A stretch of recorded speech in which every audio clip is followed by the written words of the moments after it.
Hey there, everyone, and welcome back to Virtual Crunchyroll Expo, and welcome to Going Pro with Digital Era Entertainment. I am your host not just for this panel, but across Virtual Crunchyroll Expo, as well as the founder of Digital Era Entertainment, Mario Bueno.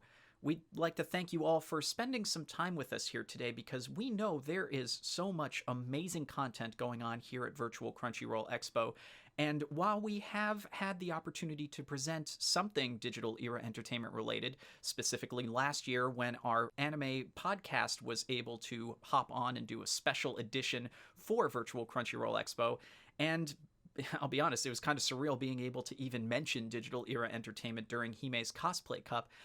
This is honestly still kind of surreal in itself. The fact that I am sitting here being able to talk to you about Digital Era Entertainment at length, being able to tell you more about who we are, what we do, where we come from, and give you a showcase of one of the cool upcoming projects that we have.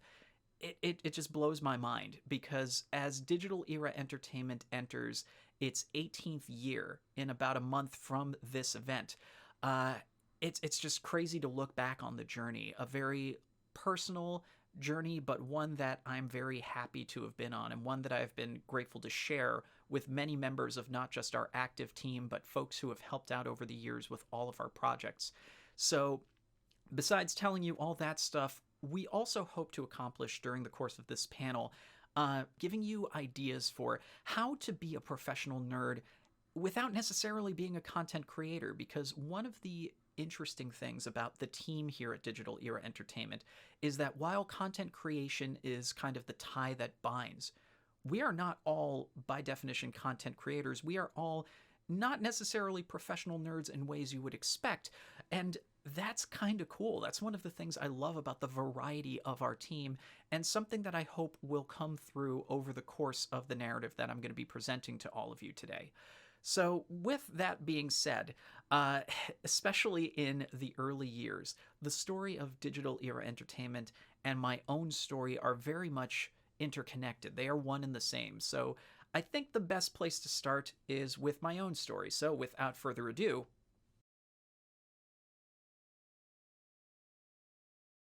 so, much like Digital Era Entertainment, my story starts here in New York City. I was born and raised in New York City. I did spend 1 year in Burbank, California from 2013 to 2014, but for all intents and purposes, I am New York born and bred. I may have moved around the city a bunch, especially in more recent years, but this is where I call home. I am the son of a Puerto Rican mother and a Colombian father. My father was a medical professional. In his younger years, he was a surgeon. As he moved on, he ended up becoming more of a general physician, and later in life became a researcher in the field of parasitology and specializing in tropical medicine. Now, I have started saying more recently than anything else that I've been professionally active since 2007. In my mind, I never really thought of myself as professionally active until 2012 when I got my first audiobook gig. But I say 2007 because that was when I got my first essentially recurring voiceover job with Howcast Media. It was a company that was doing instructional how-to videos. And in 2007, I was briefly a part of Anime News Network until 2008. At that same time, I started working with the good folks at ACParadise.com. It's a cosplay site that became very heavily involved with field marketing with all the major licensors here in America. We'll be coming back to them as well, but that also helped form a lot of my professional resume and connections. Later on, I would get to be the lead announcer for Kaiju Big Battle from 2017 to 2018. I would get to be a part of Frederator Network's The Leaderboard from 2019 until the channel's initial closure in 2020. And more recently, in addition to doing work for A&B Media's TTPM blogs, as well as doing weekly panels for the good folks over at GalaxyCon Live, I've also been able to do voiceover for Screen Rant. And needless to say, doing voiceover for big YouTube channels is tight. Sorry, I had to work in at least one pitch meeting reference because it's Screen Rant. Why would you not? But in all seriousness, I also spent a lot of time in between in the anime community doing things like emceeing at various events across the country, especially at Anime Boston. That's been one of my favorites and one we will be returning to in the course of this narrative today. But we should probably get back to the beginning of digital era entertainment, the true genesis. So without further ado, let's go back to where it all started, because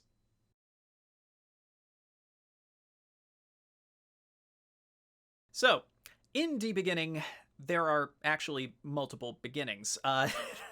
This is an interesting one because normally with projects, I will remember the exact date, possibly even the day of the week and the time that I came up with certain ideas, certain projects.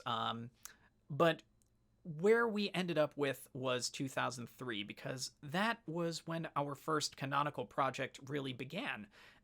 And let me set the scene for you as well, because 2003, we're talking about a time before TikTok, before Instagram, before Snapchat, before Vine, before YouTube itself, when Newgrounds and eBaum's World were like the only places on the web you could go viral, and all of those came with their own kind of baggage, really. So keep that in mind, because 2003 was when the EMP music video series began. Yes, that is the very same EMP that you see in my online handle attached to the word Maniac, and while Maniac had been something I had been using for many years prior across multiple projects that I'm either still developing to this day or were just kind of one-offs at the time, EMP was originally a trio comprised of Emmanuel Polanco, Paris Hatziyanis, and Paris' sister, whose name also began with M. We were high school buddies. I knew Paris from my high school. I knew Emmanuel through Paris. And the three of us were big enthusiasts of many of the same things, but also electronic music. One night, Paris decided to film a glow-sticking video for a science class for whatever reason. I genuinely can't remember. I just know that it was supposed to be for school. Starts cussing on it, and because it was filmed pretty late at night, we were all just kind of out of it and just start riffing. It would be what I would consider a prototypical TikTok video of today. And after it was all said and done, I started ruminating on this and realized there's something to be found here, and there's a lot that can be found in this original project that has gone on to influence a lot of the aesthetic, a lot of the overall themes that you see in digital era entertainment projects, the love of electronic music culture, the semi-scripted improv, the very contemporary, TikTok style of just coming up with clippable, memeable gags. And that was what really began in September 2003. A quick aside, the reason why we chose September 5th, 2003, back in 2018 to officially have our Founders Day, or as we call it, birthday, that ties back to the story I was just telling you about my own past, my own upbringing, because September 5th was the birthday of my late father. And besides wanting to honor him in a very direct and forward-facing way, because without him, I literally would not be speaking to any of you today. We would not have the Digital Era Entertainment brand without him and without his influence. I thought it was a very nice way to pay tribute to him while also connecting everything to our first canonical project, the EMP music video series. This video series would basically be just displayed privately. It would come together over the course of the 2003 to 2004 academic year. So this is also important context for why a lot of what happens next.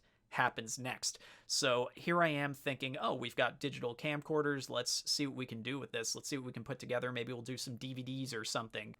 And over the course of these 6 glow-sticking videos, we built an entire set of lore.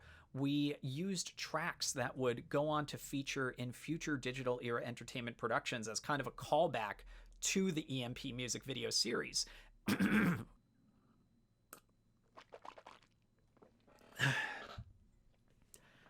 Sorry about that. I was getting a little parched there. But a lot of the formative elements that have gone on to remain in digital era entertainment through 2021 began here in the EMP music video series. And it was during one of these music videos that I came up with something that became our next digital era entertainment project in the beginning. Yeah, to give you some context, again, these were generally filmed on the weekends because we were all still in some variety of school. We would usually film these late in the evening just because, for whatever weird reason, being sleep deprived ended up increasing our creativity. Among the crew, we call it 0 hour. So when 0 hour hits, that was when we just got weird, but in ways that were entertaining.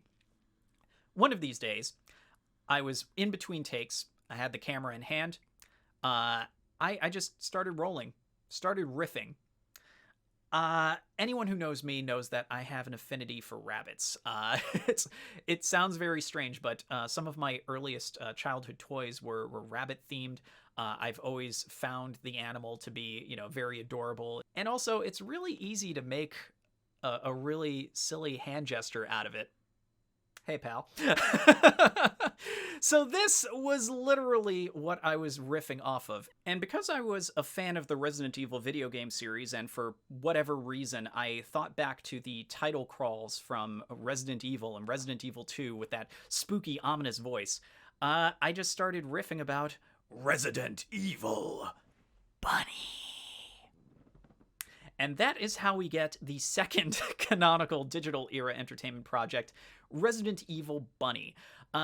As you can see, there is some weird connectivity between all of our different projects, especially in the early years. One begets the other. And this is a theme that is going to continue repeating because Resident Evil Bunny started as a series of shorts, which I wanted to expand into a full-blown trilogy, building off of that first short, and then into ideally 2 feature-length sequels, neither of which got completed over the course of that following summer, but which I hybridized into a semi-complete edition, which you can still watch on YouTube. The original shorts, in some capacity, are available, but because one of them was shot at Animazement in 2004, yeah, we couldn't get any release forms, and unlike the latter stuff, which was done with D-Team essentially, and with permission from the folks who were participants in it, I could show all that stuff. That's one of the difficulties of doing, amateur video, especially back in the day. And quick little pro tip, if you are going to get really serious about this stuff, definitely make sure people sign release forms. It's going to save your butt quite a bit. I started doing it as of the next project we'll be talking about, but these early ones unfortunately made it a little bit dicey, and that's part of why we haven't been able to publicly display even the EMP music videos, minus a small window where we were still at that cusp of we can kind of get away with it, but maybe not. So fun little pro tip for y'all. Just keep that in mind. Now, before we dig a little bit more into the project that itself was spun off of Resident Evil Bunny and the weekend that we filmed it, I do want to quickly stop here to talk about one of the OG members of the Digital Era Entertainment crew, arguably one of the most important members of the team, certainly today, and that is Neo Ivan of Neo Ivan Gaming.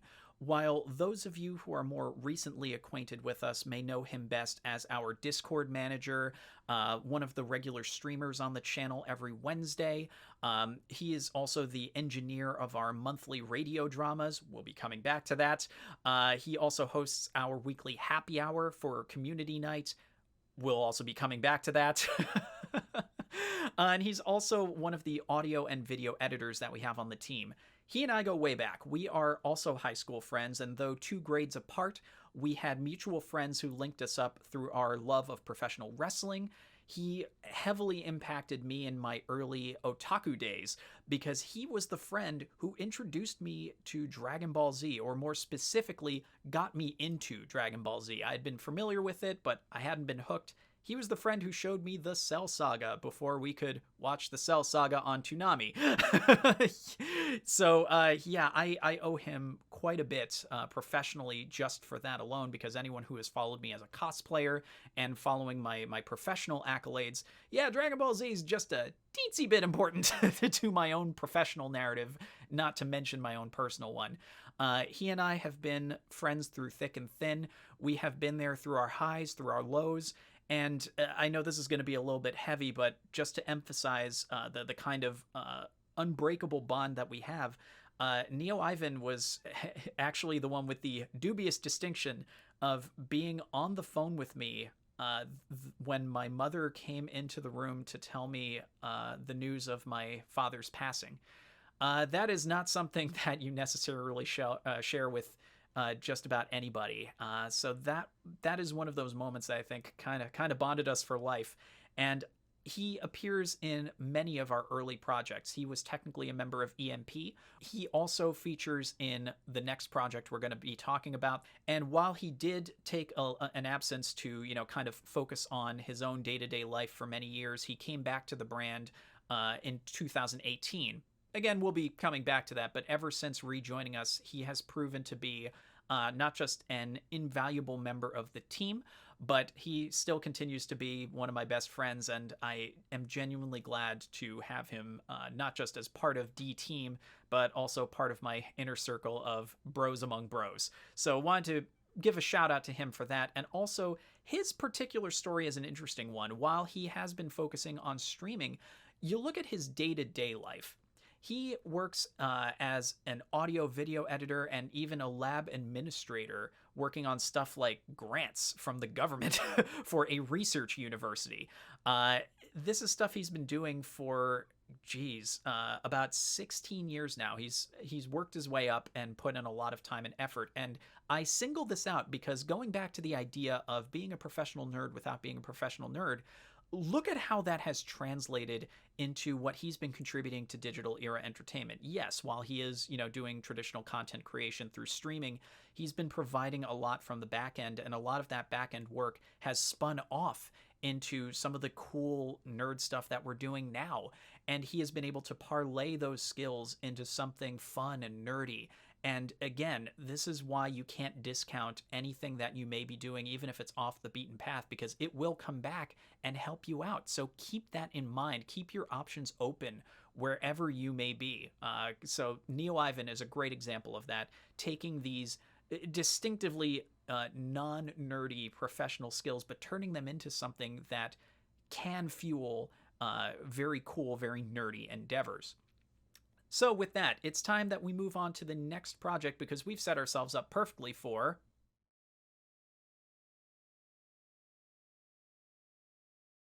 now.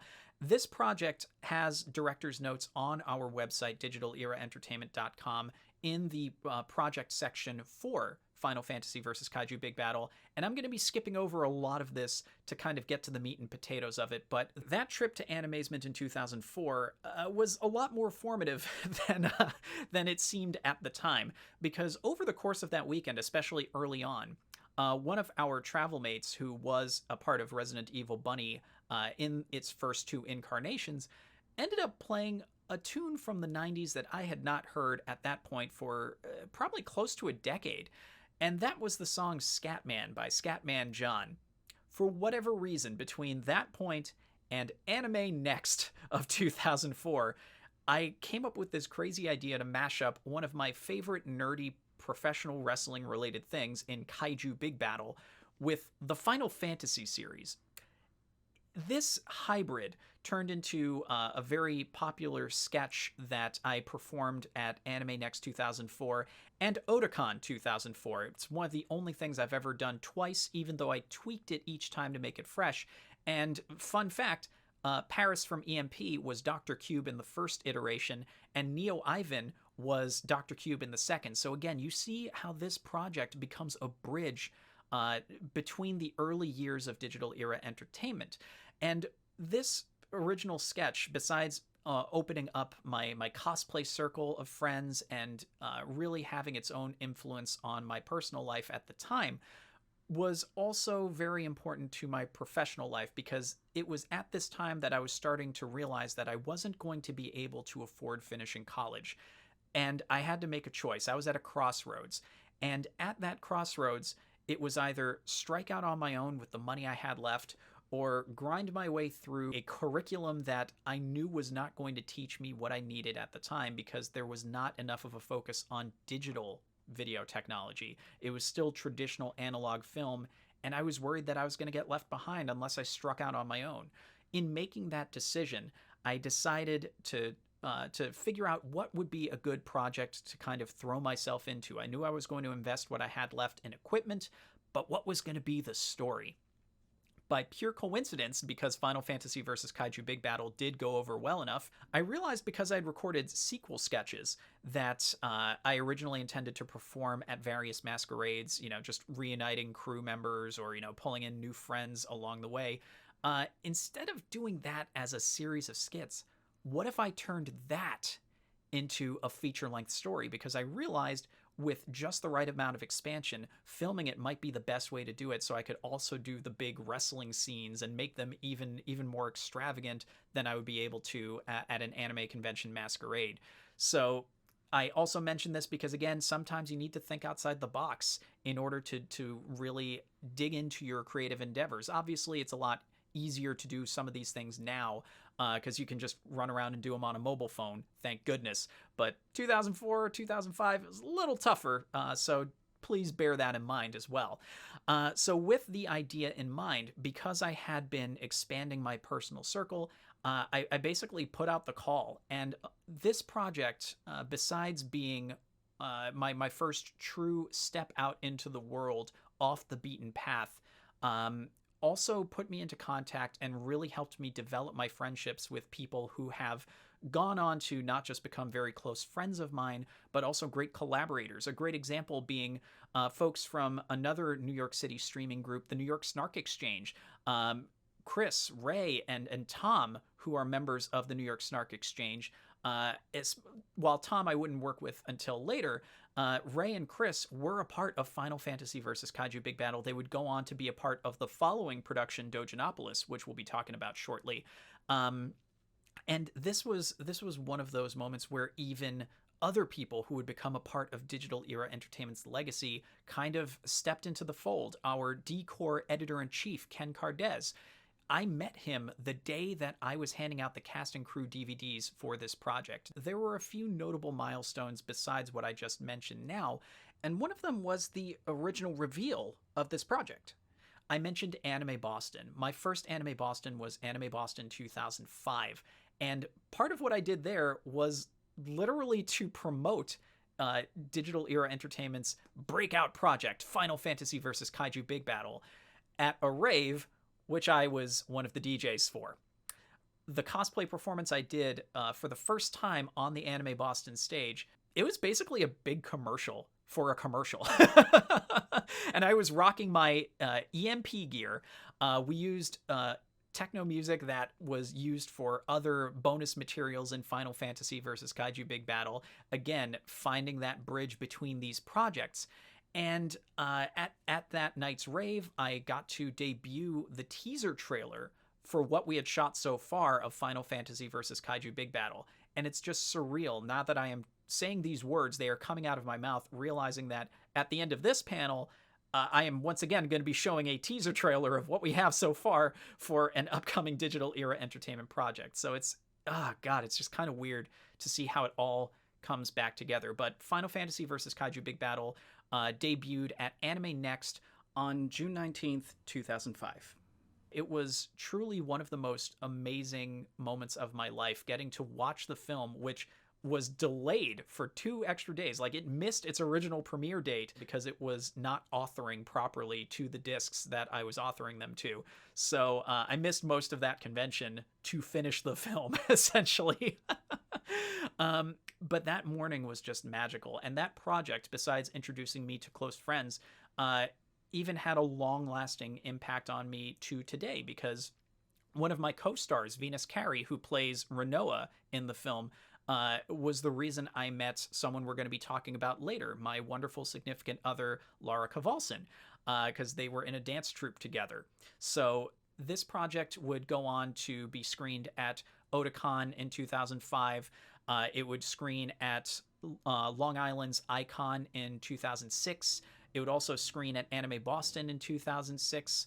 And in another weird twist, because I would go on to actually help a team at this very same event in 2019, it screened at A-Kon in 2006. Now, with Final Fantasy vs. Kaiju Big Battle in the rear view, you'll notice if you look at our timeline, there's a bit of a gap between 2006 and 2009 when our next project, Doujinopolis, came into being. In between, we filmed Resident Evil Bunny HD, which was a very tongue-in-cheek, gritty remake of the original Resident Evil Bunny, because gritty remakes were the thing at the time, and I thought it'd be funny if we just kind of took the piss out of that and did a gritty reboot of Resident Evil Bunny. It didn't get edited until 2015, and part of the reason is because I kind of put the cart before the horse on that one, and while I upgraded my optics to HD, I didn't get a chance to upgrade my editing equipment until like 2 years later. So that's part of it. And also at this time, I doubled down on the competitive masquerade scene. I was also beginning to expand into exhibition performances, which is what I had really wanted to do from the beginning. I was also doubling down on the ACParadise promos that I mentioned in my professional origins. So a lot of this kind of took me off the path of digital era entertainment until 2009. A friend of mine at the time was working with New York City-based retailer Image Anime. For those of us in the New York area and who have been anime fans for quite some time, we are very familiar with Image Anime. For those of you who have never heard of them, again, they are a New York City-based retailer, and for many of us, they were our go-to anime shop for many, many years. So I was initially approached at this time because of my history with doing video work like this, to put together video promos for the store. The original intention was to maybe do like reviews and stuff, but I was thinking outside the box because also at the time that Resident Evil Bunny HD was kind of put to the side, I was starting to think about this really high concept crossover that I called Doujinopolis, this idea of all these different characters from different fandoms coming together for this big sprawling story that would be everything that Final Fantasy vs. Kaiju Big Battle was, but on a larger scale, with a bigger cast, with more characters, more variety. But I didn't have the budget at the time, and this was also at a period where I was really, not going to be able to make that happen. So that was where I kind of pulled the inspiration for what became Doujinopolis from. I proposed, let's do a narrative. Let's make a story out of this. We'll still, present the products, but let's do something cool. Let's do something different. So I distilled the elements of that into the web series that became Doujinopolis. So Doujinopolis was kind of this other bridge, the same way that Resident Evil Bunny was to Final Fantasy vs. Kaiju Big Battle. Doujinopolis was from Final Fantasy vs. Kaiju Big Battle to everything that would come next. This project was also the first time I got to work with our TikTok manager, as well as one of our videographers and editors, Camera Ninja. And Ken, who I had mentioned earlier, also made his first canonical digital era entertainment appearance in this project. So that was really cool. And again, this was another one of those big starting points for things, not just for myself, but the digital era entertainment brand. The Doujinopolis series is one of the most watched things we have. And I know that it is very modest when compared to much larger YouTube channels. But for us and for how humble our beginnings have been, it's still a badge of honor that Doujinopolis is one of our most viewed projects. And Doujinopolis leads the way to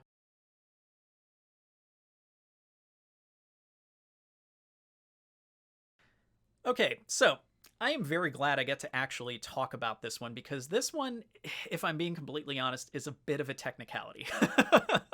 So at the time, we were also working very closely with my pals at ACParadise. I mentioned how important they were to my professional journey.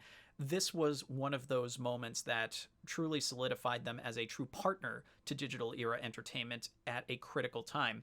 One of the projects that they were working on was with Aniplex. They were looking to do a series of cosplay promotions to promote the upcoming US release of the Gurren Lagann movie on home video. They reached out to me because I had already been doing the video work. Doujinopolis was still fresh in their minds, and we did a series of vignettes called Don't Be Kamina, using members from past projects like Chris from the New York Snark Exchange, as well as Ken, who appears as Kitan from Gurren Lagann in one of my personal favorite vignettes of the entire thing. So that's just kind of an idea of where this whole thing got started. So even though we did that for ACParadise, because this was still at the point where Digital Era Entertainment and myself were literally one and the same, because I was the only person on staff, I definitely consider that to be a proper Digital Era Entertainment project, especially considering the team I brought in to film these vignettes. We would also get to work on a really cool promotion for the anime Durarara. This one had a much more ambitious scope and scale, but we ended up paring it down. The idea was to add bumpers to a bunch of voice actor interview videos for the first season of Durarara. I wanted to take the Doujinopolis approach, and we even shot what essentially was a pilot for this idea, which ACParadise does have on their YouTube channel. We also link out to it through our YouTube page as well. And while I'm personally very proud of that one, especially some of the cinematography work done by Cam Ninja, we ended up just cutting it down to a bunch of one-off sketches with cosplayers playing the characters that were being profiled through their voice actor in that particular segment. These are still available through the Aniplex YouTube channel. Again, we do have links out to that. And this particular project, again, because of a technicality, is a part of Digital Era Entertainment lore and was one of our true commission projects, because I even requested having Digital Era Entertainment's logo thrown on at the end of these segments. Obviously, that didn't happen, so this is me just kind of taking agency. I generally don't encourage that for those of you who are looking to go pro, but if it is a part of your portfolio and it is something that will help you, move forward if you are, dabbling in video and you have cool stuff like this to work with, definitely leverage that, because there have been many instances where this project in particular helped me out big time. So that takes care of these particular commission projects. And the work that was done here leads me to...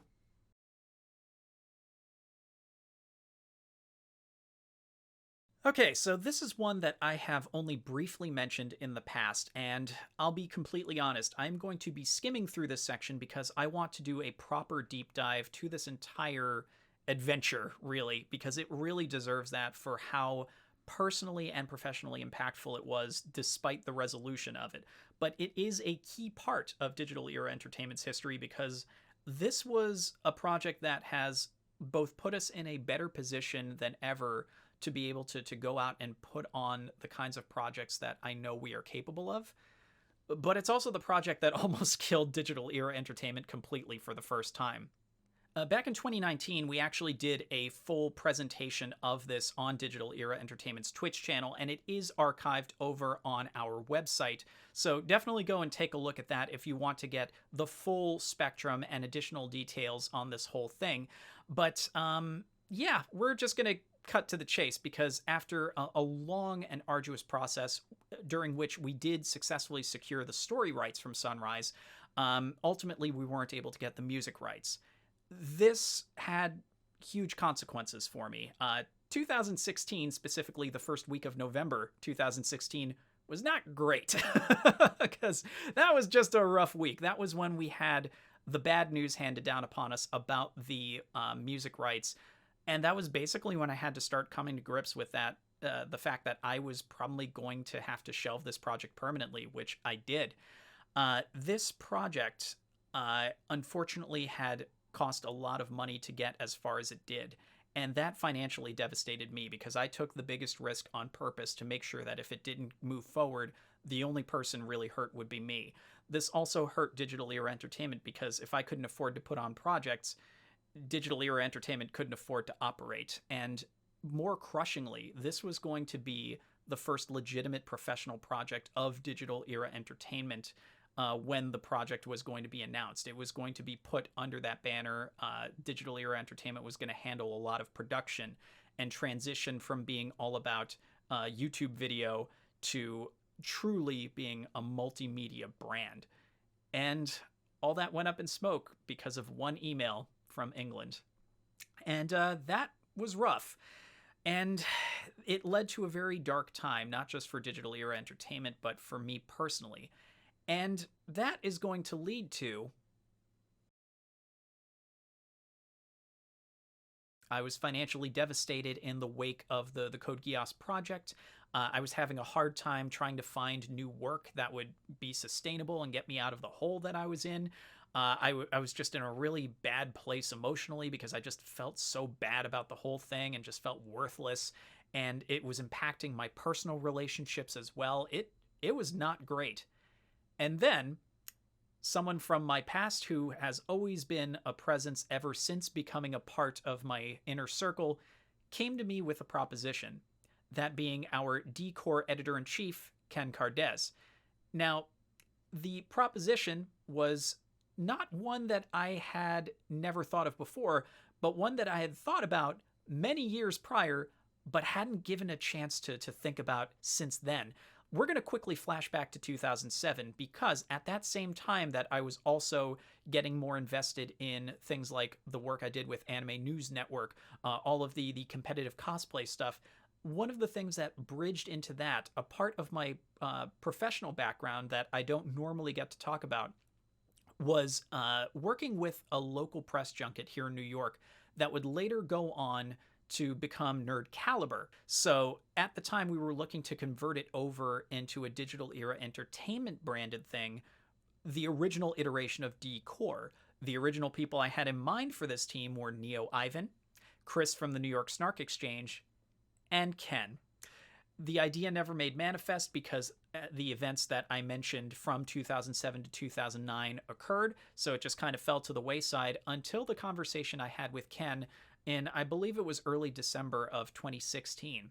He wanted to get back to his journalism roots and pitched the idea to me because he knew that I was looking for something to sink my teeth in following the failure to launch of the Code Geass musical project, having seen the entire project, evolve and get to the point that it was. And I remembered the D-Core idea and countered to him, well, why don't we just bring it as the D-Core brand and do this?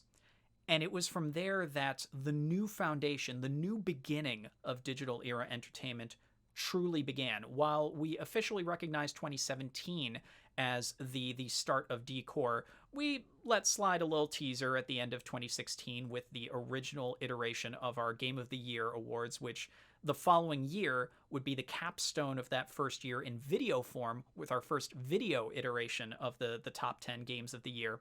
We also started dabbling with game streams on our YouTube channel, and it was really this first year of D-Core that really redefined the trajectory we were going to take Digital Era Entertainment in, especially given the limitations of that particular time period, both for me professionally and financially, and for the brand, considering that for many years it had basically been dormant. So we were able to have this new beginning kind of come out in full force. And it also hits back to the idea of having, some of these close friends of yours through the good times and the bad, because this was a very bad time and it has become a very good time, thanks to a friend who I met on all these adventures I have chronicled thus far.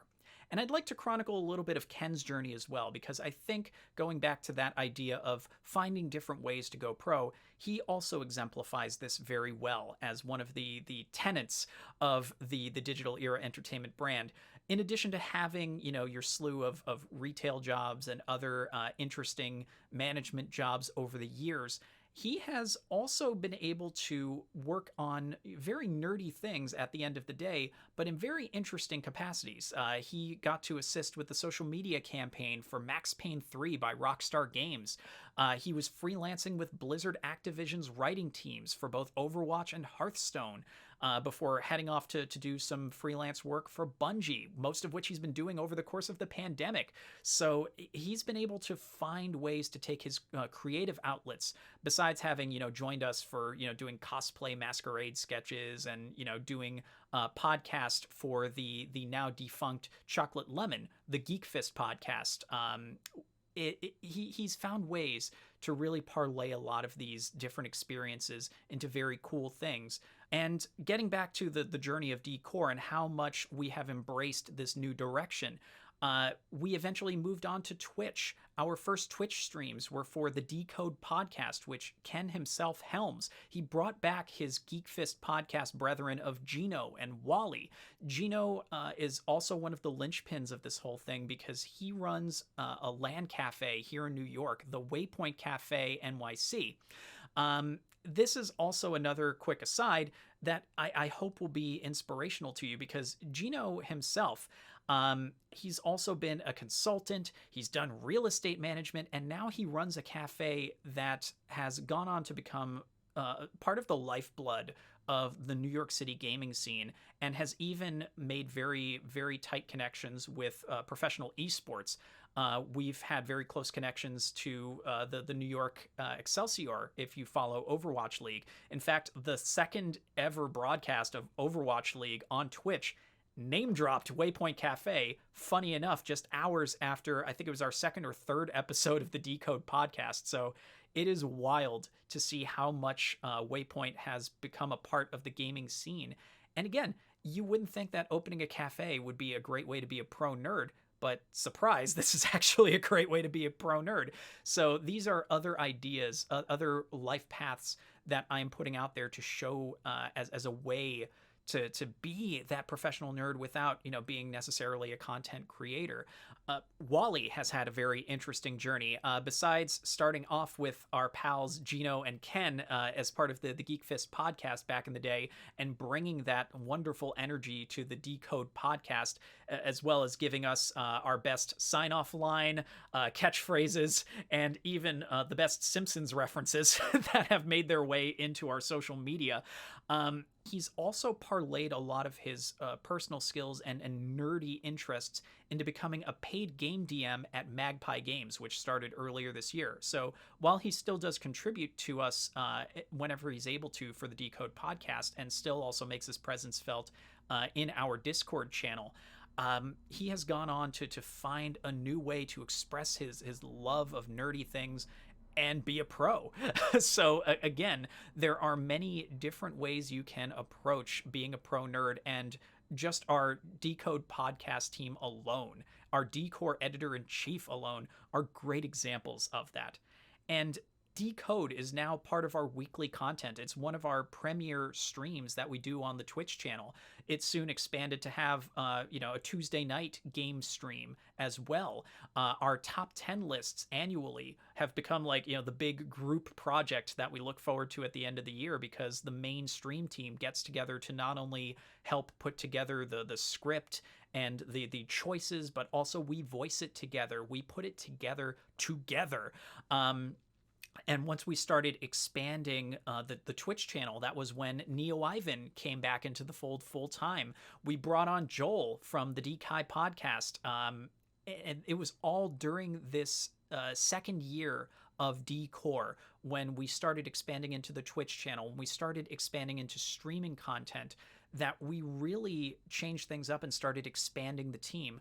In 2019, because of how successful all this was going, we decided to reintegrate Core into the main Digital Era Entertainment site, which by that point really needed an overhaul. So I brought in another member from my past, Kendra, aka Angel's Kiss 2007, a fellow cosplayer who by day works for a global company as a full-time web developer and administrator, and she helped overhaul our site. She's someone who I have done convention promotions with through ACParadise, and that has been one of her professional nerd outlets over the years, while still, doing this really cool day job. So this was our Neogenesis, the period from basically the end of 2016 until I would say early 2020. That was the Neogenesis period. We were adding back into the fold all these people who have been a part of our history,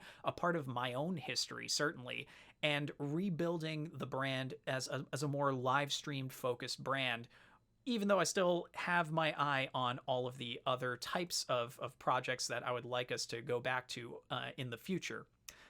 Which reminds me, we need to talk about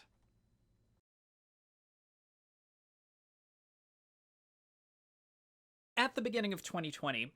Based on what I was just telling you, you would expect that things were pretty hunky-dory, right? Like everything is coming up aces, the team has expanded, we're doing all this extra content, things are going great.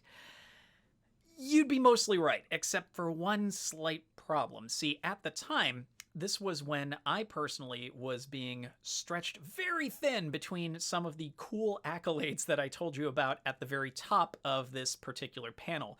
I was also at a very interesting crossroads where I had to potentially choose between going full-time with TTPM and sacrificing D entirely, or, taking a hit, struggling a bit, and barely holding together Digital Era Entertainment. Because while we had expanded, while we were still doing all this really fun, cool stuff, we were kind of at a limit, and it was getting very difficult for us to really put out the quality content that I knew that we were capable of, that we really could expand into, but none of us had time. We were all stretched really thin. We didn't have enough team members on the back end to really, bolster our ability to output content.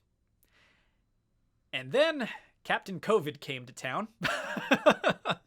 And while that has obviously sucked for more reasons than I can probably mention, at the same time, this began what I consider to be the true second renaissance of Digital Era Entertainment. Now, we were just talking about a new beginning. This is the second new beginning, because if the Neo Genesis was the first stage of a rocket, this would be the second one that launches it into orbit, because now we had a lot more time, the time that we were not being given. We collectively had a break from the hustle and bustle of life, and equally importantly, everybody involved really needed something happy to focus on, because everything was really scary and on fire in the outside world. And weirdly, because of the pivot that we had made into the streaming content, that was kind of our lifeline. And it was at that time that we avoided another second shutdown of the brand. This was also when we expanded our content offerings to have our DEE Guy anime podcast. It was also because of Joel that we have one of our cherished monthly events that also has led to more team members joining the fold in the form of the radio dramas, which, as of this panel, we've done, and I do not exaggerate when I say this, about 21 radio dramas. This was starting as a once-a-month thing, but we've expanded to have bonus radio dramas, so it is bananas to look at how much that has expanded in this past year since its inception. I mentioned Image Anime and that relationship coming back. So at the beginning of 2021, again, another weird convergence of circumstances. Despite making us all really sad that they had shut down their physical storefront, because of the online presence, they were still able to operate. And they actually reached out to Gino from Waypoint Cafe to do a pop-up shop there. When I found out about that, I realized, wait a minute, we're doing all this other stuff. We now have new members of our editing team who have experience doing toy videos. In particular, Remy, aka Dancing Red Sox, who joined the fold in late 2020 while she was in between jobs because of the pandemic. And she's been an absolute joy to be a part of our team, helping to shoulder some of that burden that I was mentioning I was personally struggling with at the beginning of 2020. So because of that, we now have the ability to do our monthly showcases, the recap. We've done the product features, which we look to resume again later this year. And just having that relationship with Image Anime again has just been so refreshing. It's one of those moments, again, having those contacts that you make, even if it's just your local anime store, if you are so fortunate to have one, or if you know like an anime retailer who you frequent online, just having those working relationships can always come back to help you and expand your ability to do these nerdy things. Because I was taking a lot of the experience I did from TTPM doing the toy videos to bring that over to Image Anime and help them out. It's like another new feather in my professional cap being able to do a solid for one of our best partners over the course of these nearly 18 years of digital era entertainment. Also this year, we started doing the happy hour that I mentioned, thanks to Neo Ivan. That literally started on New Year's Day when we were doing a special team get together as part of our New Year's Day content, and it has expanded to become our community night. There's not a month that goes by in the monthly recaps that we don't have at least one highlight from one of our weekly happy hours, because it's just so ridiculous and so fun. We also got to start doing art streams, which was a big thing I wanted to see happen, because I've been fortunate to know so many people who have great artistic talents. Lorraine, who is the artist who has taken point on that, she first came into the fold for me because of a referral from my pals at ACParadise when I was looking for someone to do concept art for a still unreleased digital era entertainment project that I've been refining. And Lorraine did sketches for some of the key characters of that when I was looking to start pitching it around again. Because of her, when we started working on the project that we are going to be showcasing at the end of this panel, I knew exactly who I had to reach out to when we needed art for those sprites that we're going to need for the project. While getting Lorraine's involvement in this new project, I reached out to her about doing a weekly art stream, which has become another one of our kind of cornerstone pieces of our Twitch channel. The art streams have been just fantastic. And while she had to step back briefly during the spring, my significant other, Laura Kay, who I mentioned before, has taken over to do those streams in her absence. And Laura Kay, besides designing our lovely mascot Dee Dee, she is a graphic designer by trade as well, and works for GoGo Curry America, and has done their U.S. mascot, Kana. So I definitely knew we would be in good hands for that. And again, this is another weird journey, because she didn't start off in the office. She started off actually at the restaurants as just a cashier. But because she had done so much artwork for the particular locations she was stationed at, and even did the murals for some of the New York locations, when they expanded their corporate office, she was brought in to handle that. And now she's also handling social media. So again, there are so many different ways that you can find your ability to be a pro nerd without having to really, be a content creator per se. And again, even your day job might find that roundabout path I keep talking about to get you to doing what you want to do for a living. So it was also during this time that we expanded our stream team by adding RJ Para to the mix. Now, RJ is no stranger to us here at Digital Era Entertainment. He is a longtime friend of not just myself, but other members of the team. He's also participated in some of the ACParadise promos that I mentioned I worked on over the years. And his addition is probably one of the ones that not just highlights how special the second Renaissance period has been for us, how much of a bright spot in this darkness that has been the pandemic time that this period has been for us. But also he's brought us something that really brings us back to the beginning of the digital era entertainment narrative. But before I get into that, in addition to coming on to be a regular weekly streamer, by pure coincidence, he and Joel ended up just kind of hitting it off as a stream team duo, starting with their playthroughs of Animal Crossing back when the game first came out. And the two have really gone on to be one of our favorite duos of the Twitch channel and of our streaming lineup. And honestly, all of that only happened because of the circumstances we found ourselves in throughout the course of 2020. And RJ's story in particular is another one I was saving for the end, not just because it is the most relevant to the project we are about to present, because he is the creator of the project that we are about to present, but also because I think his story speaks the closest to all of the themes that I have been trying to convey over the course of this particular panel, and what I think really best represents why I look at the good things so fondly from what has otherwise been a very hard, very difficult period in human history, really. So besides working a standard barrage of retail jobs and even a MIC job that he genuinely had a good experience with, RJ works as a nurse assistant over at a senior home in New Jersey. And take that in for a moment, because if you know how this past year has been, anyone in any variety of essential worker capacity, and especially in any offshoot of the medical field, was most definitely at the front lines of the worst of what we experienced this past year. And one of the things that I think really defines not just this experience, but also this project that we are about to share with you, was the optimism that RJ still was able to exude despite everything he was dealing with.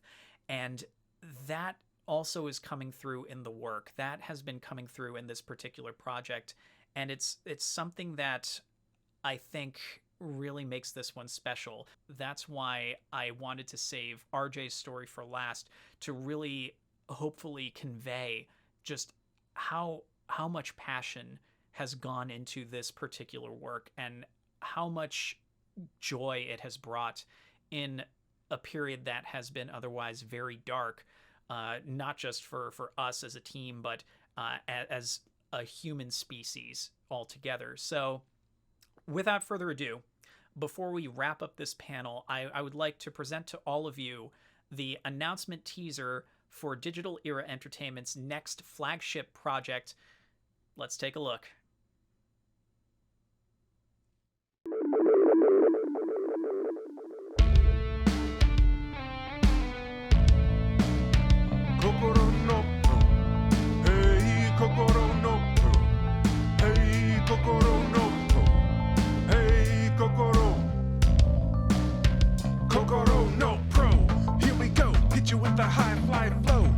Show.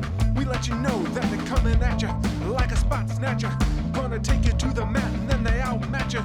You're gonna tap from the pain as they work both your body and your brain. Yeah, best believe me, bro, your feelings will overflow. These girls are more than they show. You're never gonna know when you feel the fire in your kokoro. Hey, kokoro no. Hey, kokoro no. Hey, kokoro. Kokoro no.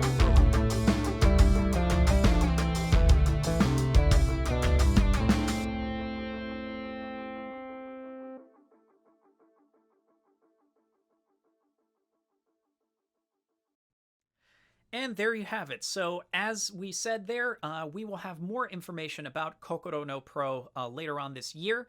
Obviously, if you want to learn more about it, you can follow us at our main website, digitaleraentertainment.com. That will also not just take you to all of our social media links, but you can also check out our weekly podcasts, our written content, and of course the project pages for all of our past projects that we have mentioned over the course of this panel.